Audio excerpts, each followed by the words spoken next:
સરકારી તિજોરીને લાખો રૂપિયાનો ચૂનો, આરટીઓની નકલી રસીદો અને વાહનો છોડાવવાનું આખું ગેરકાયદેસર નેટવર્ક. સુરતના ગ્રામ્યના કડોદરામાંથી એક એવું કૌભાંડ સામે આવ્યું છે જેણે પોલીસને પણ ચોંકાવી દીધી છે. આરટીઓમાં દંડ ભર્યાની આબેહૂબ નકલી રસીદો બનાવી વાહનો છોડાવવાનું રેકેટ ચલાવવામાં આવતું હતું. જોઈએ શું છે આખો મામલો. સુરત ગ્રામ્યના કડોદરામાં આરટીઓની નકલી રસીદ બનાવી વાહનો છોડાવવાનું કૌભાંડ સામે આવ્યું છે.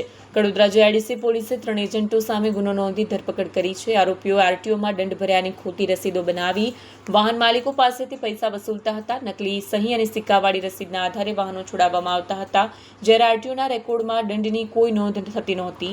તપાસમાં સામે આવ્યું છે કે આરોપીઓ ઓછા દંડમાં વાહન છોડાવવાની લાલચ આપી છેતરપિંડી કરતા. પ્રાથમિક તપાસમાં ₹5.18 લાખથી વધુની છેતરપિંડી છે. પોલીસે વધુ તપાસ શરૂ કરી છે. બ્યુરો રિપોર્ટ, સત્ય ટીવી ન્યૂઝ, સુરત.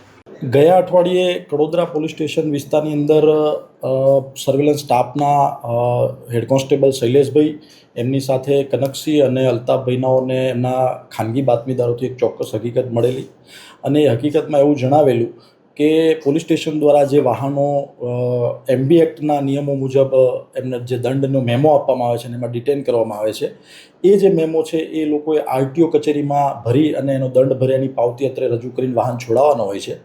એટલે એવા જે મેમો છે એ લોકો ભરી અને જે પાવતી રજૂ કરતા હતા એવી કેટલાક લોકો ખોટી પાવતીઓ બનાવી અને અત્રે કડોદરા જીઆઈડીસી પોલીસ સ્ટેશનમાંથી વાહનો છોડાઈ ગયેલાની હકીકત એ લોકોને મળેલી.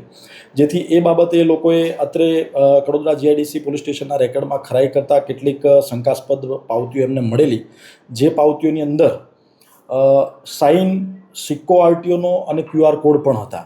તો એની અંદર જે QR કોડ છે એ આપણે મોબાઈલથી સ્કેન કરીએ એટલે તરત જ જો ઓરિજિનલ હોય તો એ આરટીઓની સાઇડ ખુલે છે અને એમાં બધી ડિટેલ આવે છે. પણ જે આ નકલી પાવતીઓ છે એમાં કાં તો QR કોડ ખુલતો નથી અથવા તો ખુલે તો કોઈ ગૂગલની અંદર જે ડ્રાઈવ છે એનો આ QR કોડ ખુલતો હોય છે. જેથી શંકા જતાં તાત્કાલિક 3 થી 4 જે પાવતીઓ છે એ લઈ અને તાત્કાલિક આરટીઓ કચેરીનો અમે સંપર્ક કરેલો અને આરટીઓ કચેરીથી આની હકીકત માગતા આરટીઓ કચેરી અમને ચોક્કસ હકીકત આપેલી કે ભાઈ આ અમારા ત્યાં કોઈ જ દંડ જમા થયો નથી ને આ અમારી પાવતી નથી.